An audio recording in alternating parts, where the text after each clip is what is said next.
Ricardo Câmara de Barros Carneiro, possui graduação em Direito pela Faculdade Castelo Branco, tem experiência na área de Direito, com ênfase em Filosofia do Direito. Trabalha como tradutor de francês, espanhol, italiano e inglês. E é membro da Academia Brasileira de Agiologia, onde ocupa a cadeira de número 4. E é o autor do livro Os Anjos na Vida dos Santos. Doutor José Eduardo, seja bem-vindo. A palavra é com o senhor. Muito obrigado. Deus lhe pague. É, a gente vai falar hoje de talvez uma mística pouco conhecida e uma mística brasileira, que é a venerável irmã Antonieta Farani. E sobre ela eu vou dizer que eu não sou nada imparcial por muitos motivos. Ela é uma amiga, ela é uma irmã espiritual. Primeiro, é uma pequena, não é anedota. No fim da vida da irmã Antonieta, ela pôde fazer, um pouco antes de falecer, a fundação de uma casa religiosa. A irmã Antonieta era irmã passionista de São Paulo da Cruz, que é a casa de Colatina no Espírito Santo, que é a minha cidade. Eu sou colatinense. Então, de uma certa maneira, a irmã Antonieta também é a nossa futura santa que esteve aqui na minha terra. Então, para mim, ela é muito cara. Então, eu preparei essa palestra, esse diálogo, não só sobre a vida da irmã Antonieta, mas sobre o papel que ela tem na espiritualidade do século XX e onde ela se insere, porque é uma característica da irmã Antonieta, não só a sua vida de virtudes heróicas, pelo qual já foi declarado o decreto de virtudes heróicas, mas a sua espiritualidade e esse chamado também a dar um testemunho da sua vida interior, da sua vida mística, através de escritos. Nem todos autores ou santos nos deixaram esses escritos, né? Nos deixaram um testemunho dessa vida interior, desta obra do Espírito Santo que transforma, que cristifica as almas. E a irmã Antonieta se sentiu chamada também a isso. Essa foi como uma luta interior, porque também ela desejava ter uma irradiação. Então, para entender a espiritualidade da irmã Antonieta, é preciso entender que ela era passionista. Então, a primeira parte eu gostaria de explicar a espiritualidade passionista, sobretudo a espiritualidade passionista no século XX, que é onde a irmã Antonieta se insere. Que a irmã Antonieta morreu apenas em 1963, né? Então, ela é bastante recente.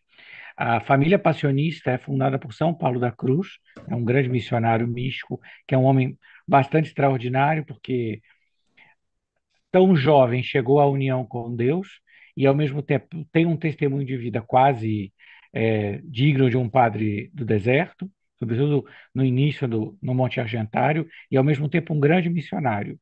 Então, a família passionista sempre teve em si essa tensão da vida missionária e da vida contemplativa. Ele também fundou as Monjas Passionistas de São Paulo da Cruz com a Venerável Madre Crucifixa. A irmã Antonieta pertence às Irmãs Passionistas de São Paulo da Cruz, fundadas pela serva de Deus Madalena Frescobaldi, que, abraçando o carisma passionista, tem vida ativa, vida de apostolado, vida de serviço. E o cerne, o que distingue a contemplação passionista é a contemplação da paixão de Jesus Cristo como suprema manifestação do amor divino. Essa é a grande distintivo da espiritualidade passionista. Bem, todas as escolas de espiritualidade estão centradas no mistério da cruz, franciscana, dominicana, mas São Paulo da Cruz deseja e faz a experiência de contemplar a paixão de Cristo como manifestação do amor divino, e por isso vem o desejo das missões, missões populares, né? E no século XX, a família passionista vai ter providencialmente, pela própria ação de Deus, uma grande expansão, porque Deus vai enviar à família passionista dois grandes santos do século XX, no século XIX e XX, mas que tiveram um grande destaque no século XX. Primeiro, São Gabriel da Virgem Dolorosa, por ter sido um santo tão jovem e por esse grande ressurgimento que no começo do século XX tem um grande número de milagres por intercessão de São Gabriel da Virgem Dolorosa. E em segundo lugar, e essa que nós temos que entender bem, que é Santa Gema Galgani, que é uma santa muito importante porque é leiga e foi das primeiras canonizadas, foi a primeira santa canonizada do século XX. E ela, de uma certa maneira, trouxe para o século XX uma visão, uma imagem de santidade laical já no século XX. É claro, Santa Gema está ligada a uma experiência mística um tanto quanto extraordinária, né? Ela foi configurada com Cristo na sua paixão, teve uma série de dons extraordinários, ainda que não é esse o cerne da espiritualidade dela. Mas a partir da divulgação da espiritualidade de Santa Gema Galgani, da então serva de Deus Gema Galgani, pelo seu diretor espiritual, o venerável padre Germano de Santo Stanislau, passionista, a espiritualidade passionista tem uma feição bastante vinculada a ela. E é importante fazer essa introdução, porque Santa Gema tem uma grande missão e vocação na igreja. Boa parte da experiência mística de Santa Gema, a configuração com a paixão de Jesus Cristo, os estigmas, a sua vocação pessoal reparadora, a sua vocação monástica nunca concretizada, foram coisas vividas interiormente. Não se sabia, Santa Gema viveu uma vida completamente escondida, né? Foi uma menina órfã que foi acolhida por uma família numerosa que a ajudou e a ajudou, sobretudo, a esconder os dons extraordinários. Mas num momento da sua vida, há um momento da sua vida mística que é o único momento que nós podemos dizer que é profético, que é externo, que é quando ela escreve ao Padre Germano, tem até nos escritos, né, que é a carta de 13 de outubro de 1901, em que ela fala de uma experiência mística que deve sair desse pequeno mundo dela, deve ir até a igreja, deve ir ao Papa, que é uma visão profética do que será o século XX, da tragédia que acontecerá no século XX. O padre Divo Barsotti faz essa comparação que esse relato de Santa Gema se insere dentro da linguagem, por exemplo, de La Salette e, de uma certa maneira, antecipa a linguagem de Fátima, né, das grandes mariofanias.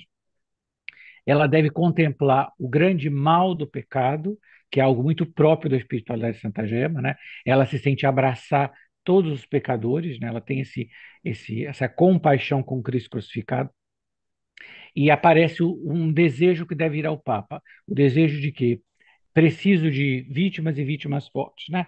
Ela ouve Jesus que diz: Filha, preciso de almas, preciso de vítimas e vítimas fortes. O que é essa vítima? São almas que, configuradas com a paixão de Jesus Cristo, vivem o seu sacerdócio batismal na intercessão, no oferecimento de si mesmas, para contrapor o mal com o bem, como fala São Paulo. O venerável padre Germano interpreta e vai interpretar que esse pedido se refere à fundação do Mosteiro Passionista de Lucca, na Itália. E vai ser todo o esforço dele após a morte de Santa Gema, a fundação. O padre Carmelo Nazelli, no seu estudo sobre Santa Gema, vai apontar que o pedido de Jesus era muito mais amplo, era mesmo um plano de reparação eclesial universal. Isto é, o desejo que a igreja vivesse um momento de consciência, de penitência, de reparação, de união com Cristo crucificado. E é dentro deste movimento espiritual que se insere a venerável irmã Antonieta Farani, porque nas 2 décadas após a entrada dela nas Irmãs Passões de São Paulo da Cruz, ela também vai se sentir chamada a contemplar Cristo crucificado e o mistério do amor divino, e vai entender um pedido muito semelhante a esse, mas bem propriamente brasileiro.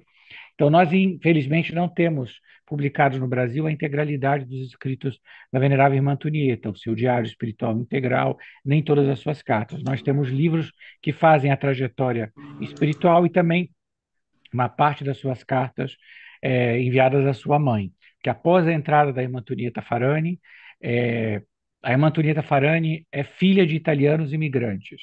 A mãe dela, viúva, se viu num estado de pobreza e miséria, inclusive por uma injustiça muito grave sofrida por ela. Após a entrada da irmã Antonieta, a mãe dela volta à Itália. Então, as cartas são feitas à distância, né? A irmã Antonieta propriamente não tem mais a mãe ou as irmãs no Brasil. Então, nós temos publicação de trechos da sua trajetória espiritual. E eu falo isso porque eu espero que no futuro nós possamos ter publicados a integralidade dos seus escritos, porque essa é uma coisa que no Brasil ainda nós não temos muita cultura. Isso é cultura de publicação, seja de escritos íntimos, sobretudo de epistolários espirituais, não é da nossa tradição. E ao contrário de outros países, que nós já temos praticamente tudo publicado, mesmo na família passionista, nós temos na Venerável Madalena Jesus Sacramentado, não só em espanhol, como em italiano temos uma multidão. E é através desse livro do padre Silvio Mazzaroto, A Cantora do Amor, posso até mostrar a capa, no qual ele vai fazer essa trajetória do encontro dela com o chamado de Cristo crucificado, e é isso que eu gostaria de ler para poder entender como esse itinerário espiritual vai levar até um projeto de radiação espiritual, que é muito importante para a trajetória dela. Ah, assim ela escreve, em 1928, pedes almas, Jesus, pedes vítimas de amor, pedes quem te prometa por amor e se aniquile por ti. Na igreja do Calvário, lembra-me de me ter aliado a tudo e entre lágrimas fui, não sei como, intuindo e formulando o desejo de Jesus de possuir almas vítimas a seu dispor. Aqui se vê claramente que é uma luz interior que de coração a coração, né? É o coração de Cristo que fala ao coração dela, que vai manifestar os desejos íntimos do coração de Jesus. Continua ela. Se a pátria, por questões passageiras, sempre encontra soldados voluntários, porque a igreja não deveria ter alguém que apele para essas almas, convidando-as ao heroísmo, à generosidade, para dar a vida por Jesus suplicante, desejoso, quase necessitado de vítimas. Para quê? Então o entusiasmo me faz vibrar para amarem mais e melhor, para se desfazerem em louvores e oração, para estarem ao dispor do amor divino, para serem hóstias vivas, passivas, mas de força irradiante, para viver mortas em Deus. Aqui é um texto que vai resumir toda a espiritualidade dela. Isso é Deus, é Jesus que está desejoso de nós. É a contemplação de Cristo com a samaritana. O padre Barsotti, na meditação que ele faz sobre a samaritana, fala que é Deus que se faz, que quer precisar do nosso amor, é sedento da nossa colaboração. E para a irmã Antonieta, são almas disponíveis, é isso que ela entende por alma vítima de amor. Alma disponíveis às ações de Deus, sobretudo para amar.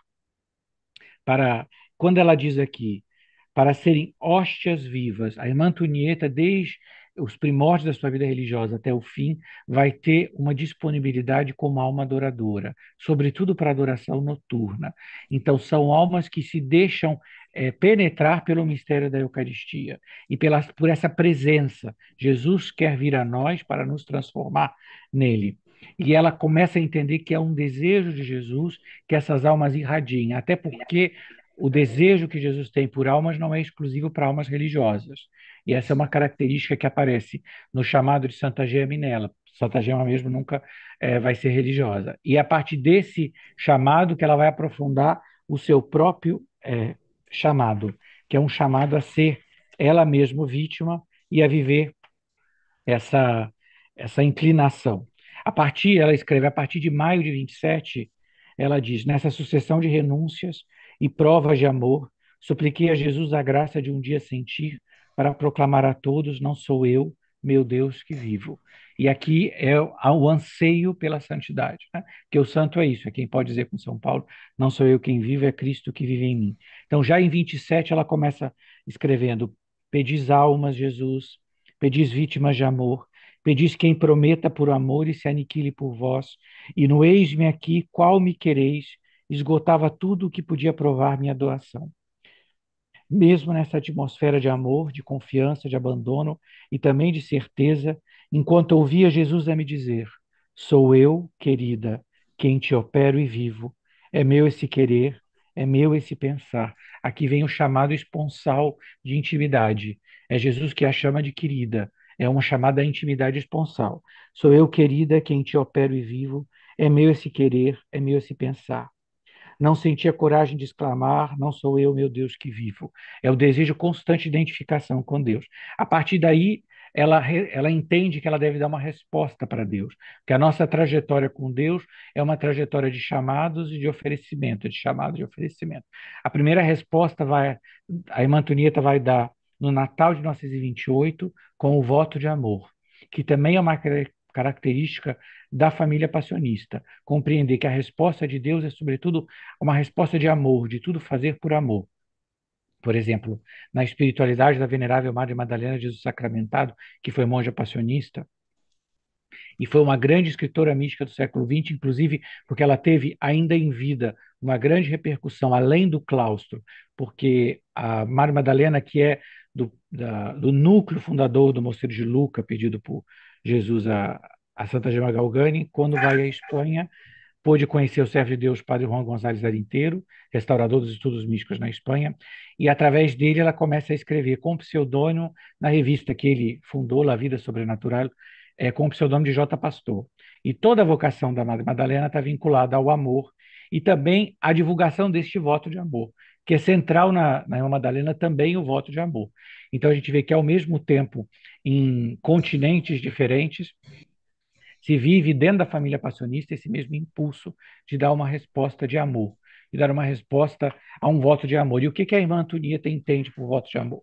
Na carta que ela escreve à mãe, um pouco depois, em março, em 6 de março de 29, ela vai poder nos dizer o que é isso, né? Ela vai nos explicar o voto de amor. O voto de amor, jurei amor, fidelidade ao meu dileto. Não tenho mais nenhum afeto de que possa dispor. Renunciei com voto a tudo, ó felicidade, ó excesso do coração de um Deus. Ó quanto deverei amar, quanto deverei sofrer para amar. Jesus, o seu coração, as suas chagas, o seu amor, me recordam a todo momento o meu voto de amor. E eu, com incompreensível alegria, vou repetindo a todo instante: Jesus, és o único objeto do meu amor. Aqui a gente pode ver também um efeito da grande, a mais importante escritora mística do século XX, que é Santa Teresinha do Menino Jesus. E nós tivemos um testemunho da atualidade dela com o documento que o Papa Francisco lançou há pouco, né? Se La Confiança, no qual é bem parecido com esse desejo. Santa Teresinha vai sem cessar repetir a Jesus este ato de amor, então a irmã Antonieta quer viver num ato constante de amor. Jesus és o único objeto do meu amor. Ó mamãe, escreve ela, como é doce e quão celestial é o dom da fé e do amor. A terra e suas misérias, querida mamãe, são para mim coisa distante. Acima de tudo, querida mamãe, acima de tudo, encontro-me sempre só com meu Jesus e em sua prisão de amor. Eu, sua prisioneira, o contemplo, amante muda, sem poder dizer nada. Sinto que em mim Jesus fala com o meu dileto, de lá do tabernáculo.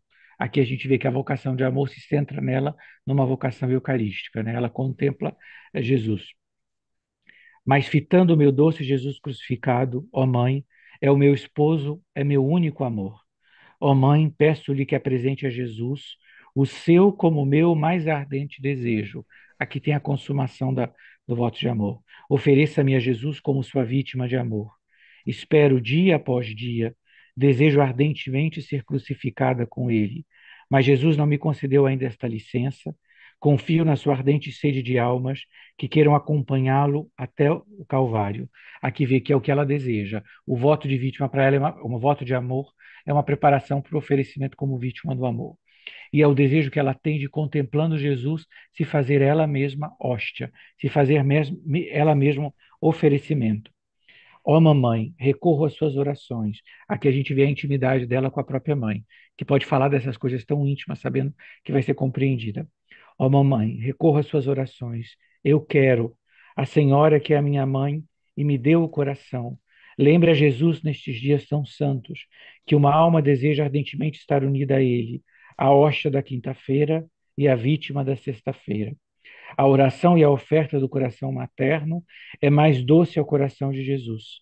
A senhora é muito feliz, é mãe e tem uma filha para oferecer. Aqui são duas no mesmo oferecimento. Ela se oferece e a mãe oferece ela. O amor de Deus é fortíssimo, consome a dor, os amores, os afetos e nos deixa morrer em vida.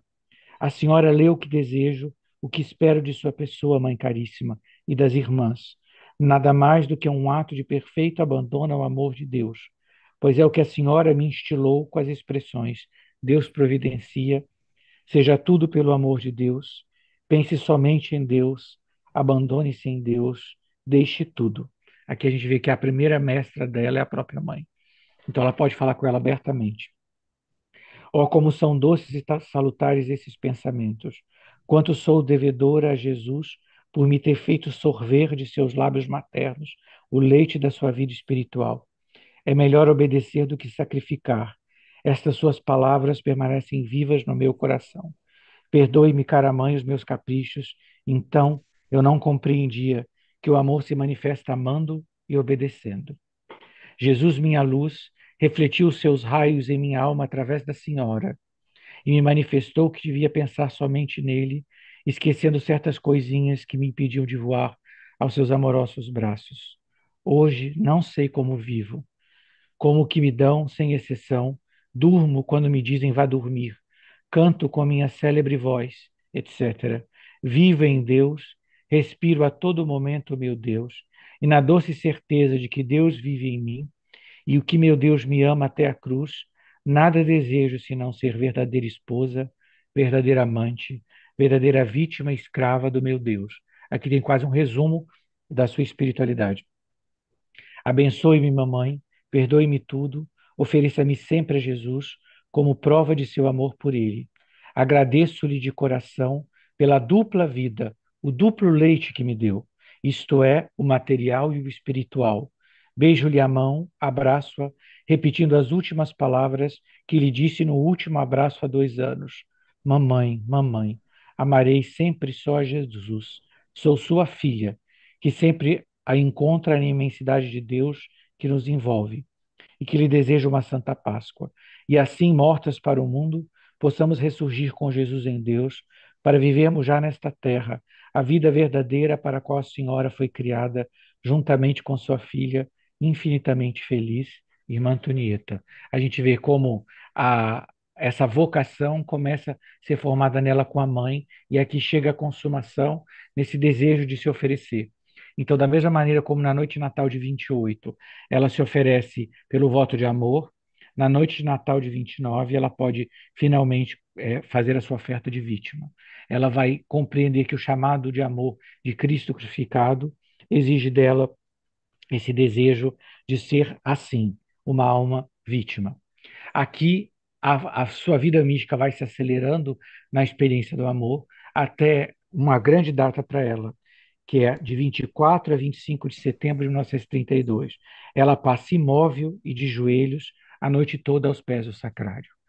Então, uma noite inteira de adoração em silêncio. A gente vê que a alma dela é levada à contemplação. O que se passou entre ela e Jesus, diz o padre Silvio, não sabemos.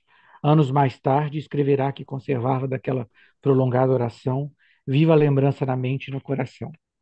Escreve ela: naquela noite, pouco a pouco, comecei a desejar que outras almas desfrutassem o amor de Jesus e que a ele correspondessem. Então me veio o apelo às almas vítimas de amor. Olha, ela entende que esse chamado é um chamado eclesial, que não é um chamado só pessoal, mas que ela deve formar aqui no Brasil, ao seu redor, outras almas que desejam responder ao amor de Jesus. E o que ela faz? Ela procura a hierarquia. Ela vai ao bispo de Botucatu. E ela conversa com o bispo, ela abre o seu coração ao bispo de Botucatu, e ele gosta. Os dois entram em sintonia com isso e se decide, então, que deve-se começar uma obra. Na oração, ela já começa a sentir cada vez mais luzes sobre esse mistério do grão de trigo sepultado. Ela não entende plenamente o que é, ela acha que se trata de outra situação, né? Ela acha que se trata de questão de uma noviça, então ela não entende. Nesse entremeios, nesse tempo, se funda em Botucatu o Centro do Exército de Vítimas de Amor.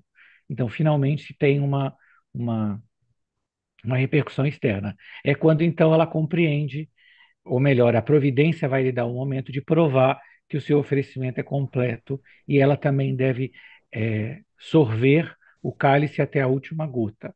Ela deve viver numa obediência cega, total e completa, algo que vai ser muito doloroso para ela, porque começam a vir cartas à superiora sobre esta fundação, no qual a superiora lhe proíbe de enviar ao bispo o restante dos seus escritos. Então, a superiora religiosa se coloca entre ela e o bispo. Se começa, então, uma série de provações, ela se sente completamente, e ela passa a ser proibida a qualquer correspondência relativa a essa fundação. Então, ela entra na completa noite. Mais tarde, disse-lhe a madre, diz o padre Silvio, diversas vezes temos recebido cartas pedindo informações da senhora. Mandei responder que não tínhamos na congregação irmã com tal nome e nem qualquer outra implicada no assunto, em vista da insistência, respondemos-lhes que morreu. A gente vê aqui que ela deve ver, então, um verdadeiro sepultamento da obra, da irradiação, que ela compreendia que era a vontade de Jesus, e da sua participação nela. Escreve ela em 31 de maio de 1934, uma série de coisas sepultou o trigo do meu viver. Então, a partir de agora, ela será a vítima e ela não poderá contemplar essa irradiação. Ainda mais, porque ela deverá abrir mão desse grande desejo que é escrever, que é o desafogar sua alma. Em 15 de julho de 1935, o fogo sepultou outro grão, escreve ela, isto é, todos os escritos, e entre eles tudo que se relacionava com o pedido de Jesus sobre as almas vítimas. Ela deve então sepultar todo esse desejo no silêncio completo. E vão ser muitos anos até ela poder voltar a escrever. Depois ela vai voltar a escrever, mas já então ela deve consumar essa oblação no completo silêncio. Então, desses anos 30, nós vamos ter essa irradiação somente nas cartas dela para a mãe, porque também dos seus escritos espirituais nós temos, vai ter esse lapso temporal.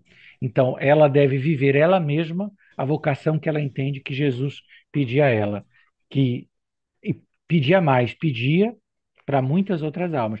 E aqui eu quero dizer, ela se insere num grande, muitas almas já canonizadas ou beatificadas do século XX, que receberam de Deus essa vocação, esse desejo de pagar amor com amor, de compensar, de consolar, dependendo do místico, ela tem a espiritualidade reparadora tem uma linguagem diferente.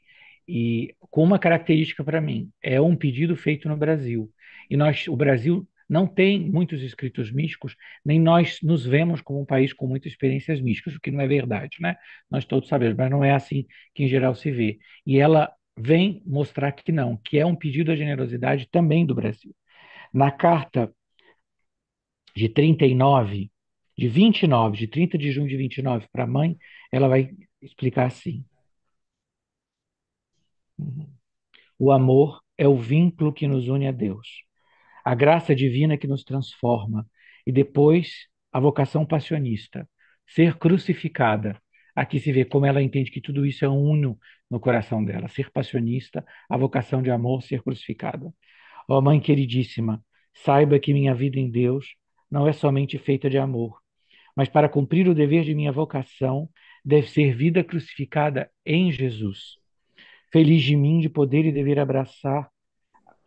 abrasar-me de sede por meu esposo crucificado e amar com seu mesmo coração, que para nos inflamar a afortunada lança abriu. Ó chaga feita pelo amor e por nosso amor. Ali, mamãe querida, como em um mar ardente, façamos naufragar a barquinha da nossa vida. Aqui também o conceito do mar, do oceano do amor e do mar da paixão de Jesus Cristo são conceitos muito caros à direção espiritual de São Paulo da Cruz. Esse submergir-se no amor, entrar nas chagas de Cristo, pescar, são todas expressões que aparecem também nas cartas de São Paulo da Cruz. Mamãe caríssima, pela primeira vez, quero fazê-la viver os meus dias que aqui passei, depois daquele momento que não posso recordar sem riso e lágrimas. Repasso de contínuo e torno a sentir aquele derradeiro abraço, aquelas últimas palavras, e não sei como agradecer a amabilidade daquele coração divino que nos deu a força de separar-nos, o amor. O amor é verdadeiramente mais forte que a morte. E o amor de Deus, graças a Deus, é consumidor e vencedor. Somos devedoras a Deus de assinaladas graças e basta. Após a minha profissão, quis a providência divina continuar a cultivar em mim a semente que no ano do paraíso, isso é, do noviciado, havia abundantemente semeado na mísera terra de minha alma. E por isso fiquei sem tarefa específica no mesmo noviciado.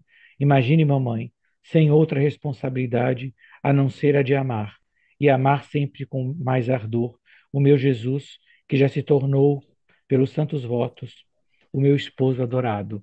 É esse período do noviciado e o período dos primeiros anos de vida religiosa, que ela entende mais forte essa vocação vitimal, que vai ser a característica dela, uma vocação vitimal vivida na cópia, na imitação, na união com Jesus e a Eucaristia. A irmã Antonieta fala da alma eucarística, da alma eucaristizada. Ela sente que a Eucaristia deve conduzir a essa plena união, a essa eucaristização dela mesma. E é assim que ela deseja ser. Ela deseja ser plenamente de Cristo. Por isso ela acha que é ocupação. Aqui você vê o que ela mesma entende como vida religiosa. A vida religiosa não é a missão que a pessoa tem, mas é a vocação que ela recebe. A passionista de vida ativa como ela, irmã passionista de São Paulo da Cruz, pode ter diferentes missões. Ela pode estar em diferentes lugares, mas a vocação dela, que é a vocação de amor, ela continua, ela é sempre a mesma. Ela é um contínuo na vida da irmã Antonieta, né? Ela mais tarde vai dizer à mãe: ó, quisera não sei o que, mamãe, seja também por caridade missionária, participe da promessa que fiz de inflamar os corações no amor do agonizante Redentor e também de sua agonizante mãe. Aqui ela faz referência ao quarto voto passionista, que tem esse caráter missionário. Então, a mãe vai fazer parte com ela do mesmo vocação. Ela deve ser missionária. Fale a todos e até à própria natureza, especialmente ao mar, que Jesus nos adquiriu com seu próprio sangue e nos quer a qualquer custo no paraíso. Olha que alma é unida a Deus. O amor é tão transbordante que, para exercer o seu voto passionista, para ser missionária da paixão de Jesus Cristo, você deve pregar a todos e à própria natureza. Ela diz a mãe, especialmente ao mar, que todo mundo criado reflita, compreenda, conheça o amor infinito de Cristo crucificado. Medite o dia todo sobre o quanto nos amou na cruz o nosso Jesus, e certamente dir-lhe-á que o seu coração de mãe renova a oferta da Maria e que lhe oferece para que seja eternamente sua escrava, sua vítima. E nada mais deseje senão ver sua cara filha consumada no amor daquela sagrada chaga do seu dulcíssimo coração. Você vê, é bastante interessante, que em geral nós temos essas confidências de amor dos escritos em cartas de direção espiritual de uma filha para um pai espiritual, né? Aqui nós temos a primeira diretora espiritual, né? Nisso ela também encontra com Santa Gema, é a própria mãe. E é com a mãe que ela pode fazer essas confidências de amor, compreendendo que a mãe entende muito bem o que é essa união de amor. Você vê, ela pede à mãe que lhe ofereça Jesus. Ela fala da mãe que participe com ela da sua vocação missionária. A vocação de Antonieta é a vocação da mãe. As duas fazem a mesma, vivem da mesma união. Numa outra carta do Natal de 29, escreve ela: neste ano, porém, mamãe, o presente de Natal que já tenho recebido, não há palavras que o possa descrever. Todos os meus anseios, os meus desejos, que eram os de Jesus, transformaram-se em realidade. Na missa de meia-noite, se como espero, a Senhora com minhas irmãs, não só assistirão a ela, mas também tomarão parte no celeste banquete, rogo-lhes que não deixem de comer o mais que possam o pão dos fortes, aqui o convite à comunhão frequente, não não deixe de comer o mais que possam o pão dos fortes. Quando seu olhar se fixar na hóstia adorada, nas mãos do ditoso sacerdote, com os olhos da alma, fite, mamãe, uma outra hóstia nas mãos do sacerdote eterno Jesus. É sua filha que, num ato decisivo, se oferece voluntariamente por Jesus, à vontade divina e por amor. E essa é uma frase muito importante, porque ela compreende a sua vocação de vítima inserida no mistério sacerdotal de Cristo. Ela entende que esse oferecimento é uma participação, é o desenvolvimento orgânico do nosso sacerdócio batismal. Não é algo extraordinário, porque durante a Santa Missa é Cristo mesmo que se oferece na missa. E nós somos chamados, como membros do corpo místico, a se oferecer com ele. Então aqui ela fala, mãe, nessa noite de Natal, nesse grande momento, o padre vai oferecer essa hóstia, a senhora na Itália, a senhora me oferece enquanto eu me ofereço. Esse vai o pleno desejo dela, que é o Natal de 29, que é o dia do oferecimento dela como vítima. Então, esse oferecimento é vivido à distância pela mãe. E é isso que ela vai dizer para a mãe. É sua filha que, num ato decisivo, se oferece voluntariamente por Jesus, à vontade divina e por amor.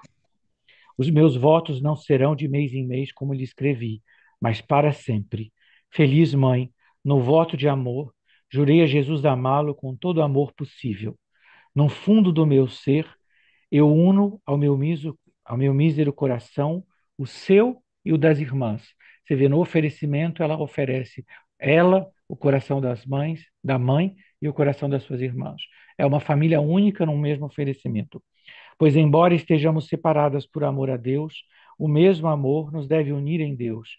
E não peço licença a ninguém para oferecer a Jesus o coração dos outros, e muito menos os de vocês, que são meus. Olha a grande intimidade. Ela entende que ela tem liberdade de oferecer a própria família a Deus. Tamanha a união espiritual que elas têm. Perdoe-me, mamãe, mas se à custa de qualquer sacrifício quisera ter em minhas mãos para devolver a Jesus o afeto e os corações de todas as criaturas. Se desejo que haja na terra milhões de corações vítimas de amor do crucificado. Diga-me, minha mamãe, não é justo que recorra à Senhora, que tem um coração de verdadeira mãe, um coração que destilou no meu o mel dulcíssimo do amor à vontade de Deus, por amor de Deus. Ora, ela compreende que essa irradiação deve chegar ao mundo inteiro e a quem ela pode dizer isso? Ela pode compartilhar com a própria mãe, que lhe ensinou a amar a Deus. Mamãe, não quero outra coisa a não ser o seu coração. Este é o negócio que tenho agora em mãos. Olha, o que ela deseja são corações. A vida do missionário é desejar dar a Deus esses corações do qual ele está sedento. Da mesma maneira que ela vive esse desejo de Cristo, da mesma maneira que a samaritana compreende aquele dar de beber, aquela sede de Cristo, ela vai compartilhar com a mãe, e para matar a sede de Jesus, ela vai dar as almas, a começar pela própria mãe. Sim, mãe minha, rogo-lhe que faça como que um testamento de seus afetos, desejos, amor, coração, vida, alma, todo o seu ser em favor de Jesus. Aqui ela vai descrever o que para ela é ser uma vítima. É uma vida de completo abandono. Ó, se essa proposta resultasse a doação total da senhora e das minhas irmãs, unida à minha, ó, então exclamei a Jesus, o vosso amor nos feriu. Estamos divididas, mas eis-nos unidas. Eis-nos no vosso coração, com as mesmas disposições. Vós, ó Jesus, pedis amor, eis o nosso reunido. Quereis almas, eis-nos. Quereis vítimas, eis-nos. Fazei de nós, Senhor, o que quiserdes. Condenai-nos a todas as misérias, mas afastai-nos do pecado, da ingratidão, do afeto às coisas terrenas. Espero que este seu ato, como eu esperava licença para eu fazer. Apressem-se para que Jesus nos encerre no sacrário de seu coração. Qual é o fruto do oferecimento? Estar encerrado no coração de Cristo, no sacrário do seu coração. Fujam das ocasiões de pecado, pois a mamãe repetia: quem se expõe ao perigo perece. Mamãe amada, fale-me de minhas irmãs. Se é a paz e o amor de Deus o ar que respiram, em meu lugar, Jesus. Se os nossos sentimentos estão longe das misérias humanas. Ó, abismem-se no mar eucarístico. Deixe-se consumir pelo incêndio da hóstia. Acima de tudo, amem, confiem na providência, na misericórdia, no coração amoroso de um Deus que é nosso Pai, de quem, em meu nada, espero uma esmola como mendiga.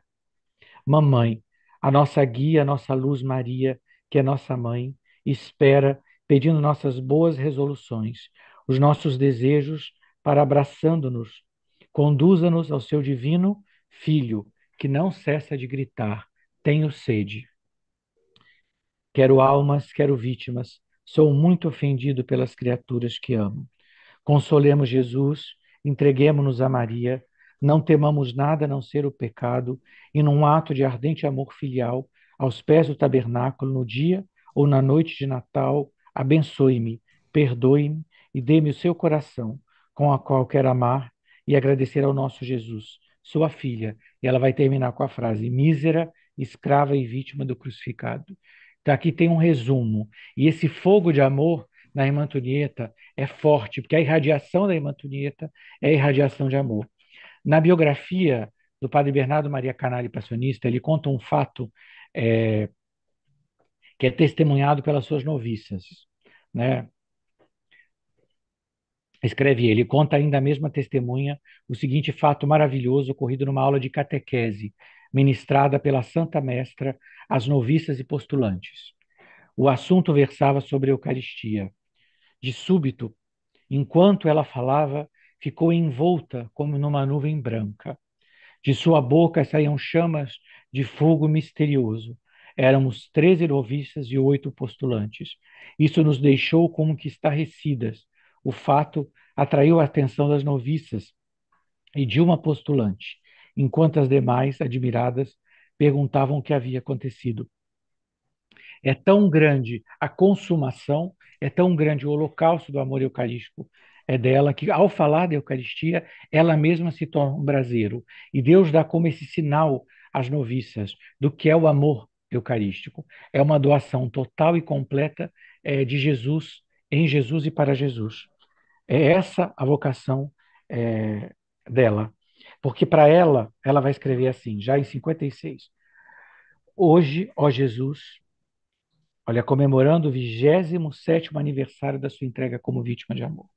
Hoje, ó Jesus, com o mesmo e até com mais intenso ardor, renova agradecida o voto de vítima de amor que selou todos os votos, perpetuando minha entrega total ao amor de meu Deus. Ó, como desejei amar, sofri esse desejo, gozando, pois nada mais justo do que consumir-me nesse desejo, nesse amor. Aqui está o resumo da vocação da irmã Antonieta. Aqui está tudo o que ela queria. Então, para encerrar, não, eles estão chegando, eu gostaria de uma última passagem dela, que diz muito de como ela vive a sua experiência. Há 23 anos, e a pergunta audaciosa: que fazes noite e dia nesta hóstia, ó filho de Maria? Amo. Foi a resposta amorosa que inundou todo o meu ser. Ó Jesus, que resposta tão curta, tão intensa, extensa, infinita, tão boa de se ouvir. Ó meu Deus, amas assim? Aqui está tudo para ela. É a contemplação de Jesus hóstia, a contemplação de Jesus, filho de Maria, que ela foi alma mariana até a última gota, e a resposta de que a Eucaristia é amor, e amor pede amor, amor com amor se paga. Então, eu acho que é isso. Não sei se tem alguma pergunta. Estamos, de modo geral, acostumados a ouvir, né, sobre os santos, aquilo que eles fizeram, seus trabalhos apostólicos, missionários, né, fundou com comunidade religiosa, fez isso, fez aquilo. Mas quando vamos ouvir o testemunho, a vida de um místico, às vezes parece ser algo muito distante, mas Uhum. que aqueles santos também que realizaram grandes feitos também, no escondido de Cristo, também viveram isso. Uhum. E estudar, conhecer um pouco, de modo especial, sobre uma mística, é algo realmente muito grandioso. E assim, alguém que viveu numa cidade, no corre, numa cidade grande como São Paulo. O senhor não explorou muito um pouco o período que ela passou aqui em São Paulo. O senhor tem Não, esses porque dados, essas porque informações?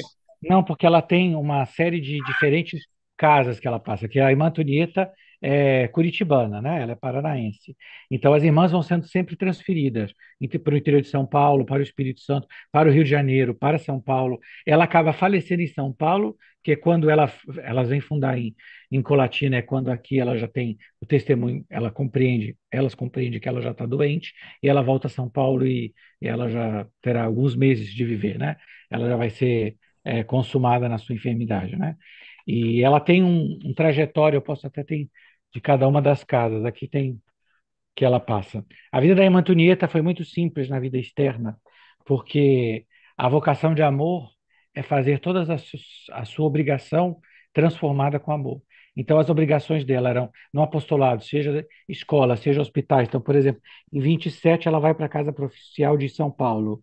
Depois, ela vai em 29 para o Rio de Janeiro, já com a missão desde o princípio, as irmãs passionistas têm esse trabalho de restauração da dignidade das mulheres marginalizadas. Depois ela vai para Pederneiras em 1930. Depois ela vira mestra de noviças em São Paulo em 32. Depois ela é professora no educandário em Tucuruvi, em São Paulo.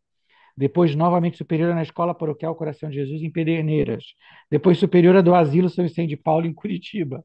Depois, pela terceira vez, superiora da Escola Paroquial Coração de Jesus. Ela vai tendo uma sequência de diferentes missões, porque na vida religiosa, a vida da missionária é assim, ela vai sendo disposta conforme a obediência precisa. Vão ser uma sequência aqui, está parando em 46, então vai até 63, né? Porque aqui é só o período das cartas à mãe.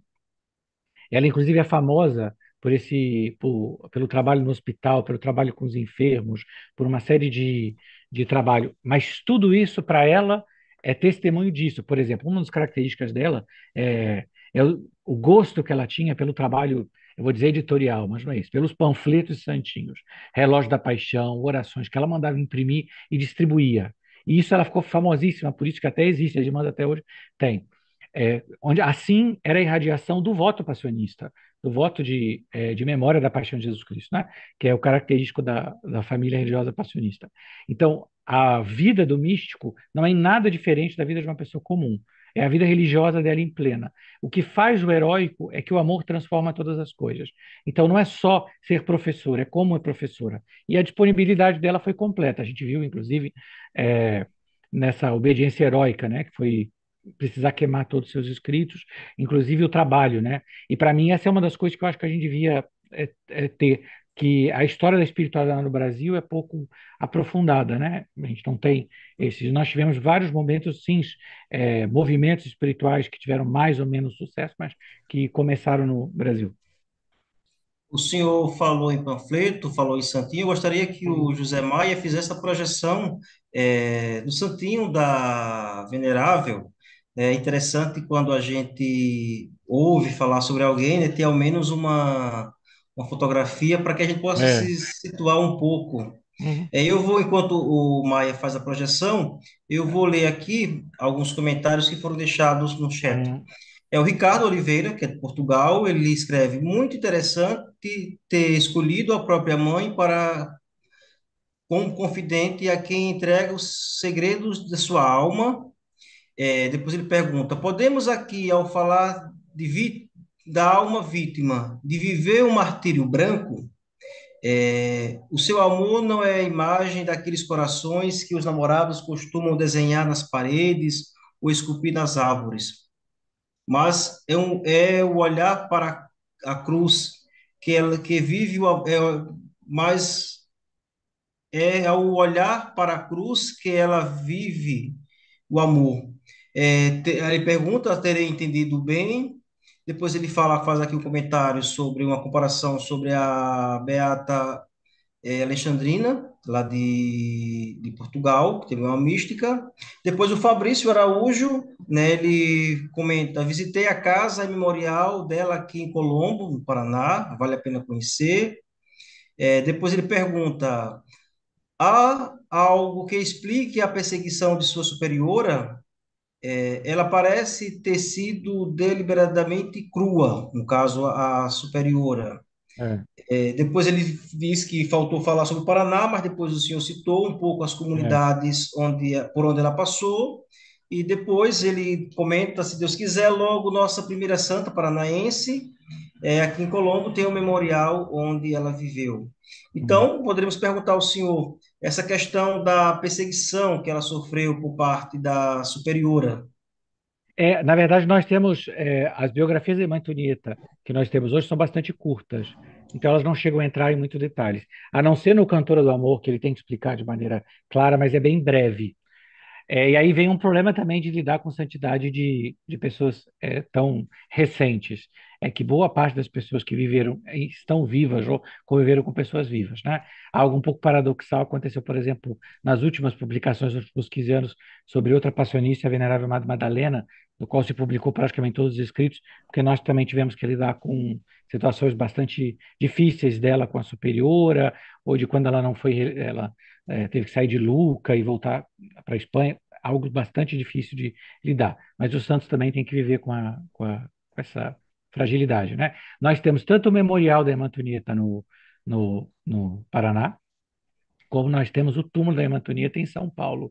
Quem quiser rezar no túmulo da Irmã Antonieta, está na Casa das Irmãs Passionistas de São Paulo. E sobre o irmão que nos comentou de Portugal, tem muita semelhança, sim, com a Beata Alexandrina de Balazar, Alexandre Maria da Costa, e eu diria que também com outra mística portuguesa, que é a serva de Deus, Maria da Conceição Pinto da Rocha, fundadora das Missionárias Reparadoras da Santa Face, que também tem esse mesmo chamado vitimal, ainda que ele comece anterior, que ele já começa em 17, e vai durante quase os anos 20 e 30. Porque se a gente comparar a história da espiritualidade nesse período, que é o período que, com Santa Gema, é anterior à Primeira Guerra, na Primeira Guerra, entre guerras e na Segunda Guerra Mundial, que é o momento que o século XX teve que lidar com uma realidade trágica das consequências do pecado, é também ao mesmo tempo que a gente vai chamar a generosidade dessas almas vítimas. Na Irmã Antonieta é muito parecido com um martírio de amor, um martírio branco, isto é, que almas que sejam disponíveis para a vontade de Deus.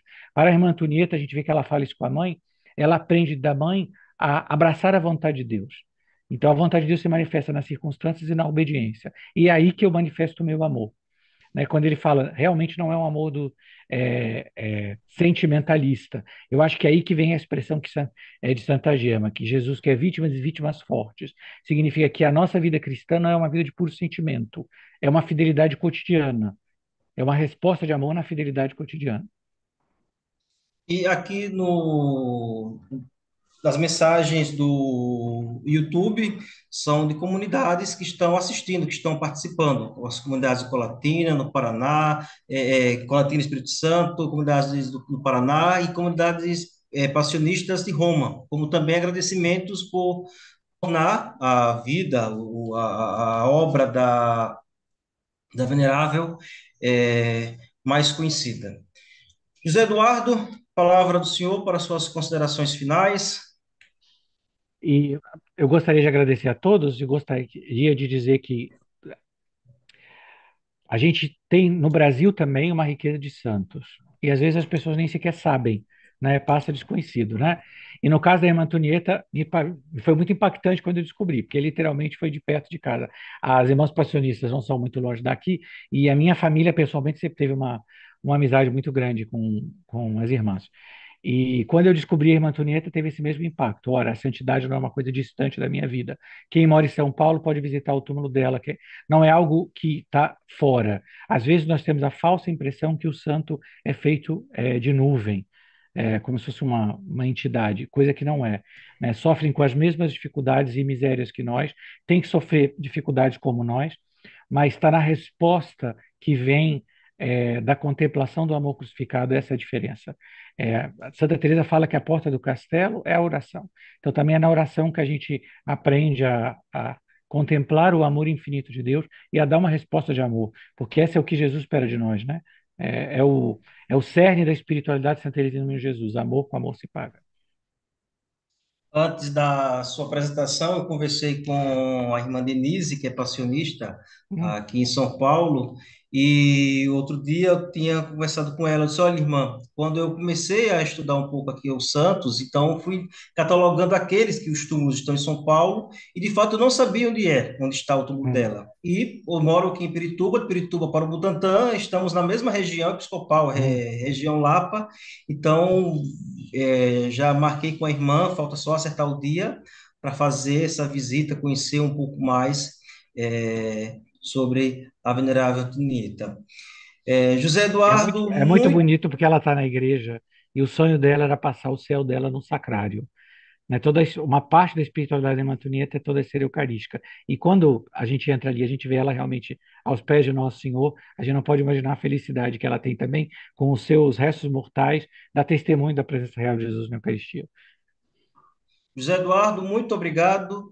Tenha certeza de que as suas palavras foram de total edificação, porque conhecer a vida de um místico é realmente algo enriquecedor.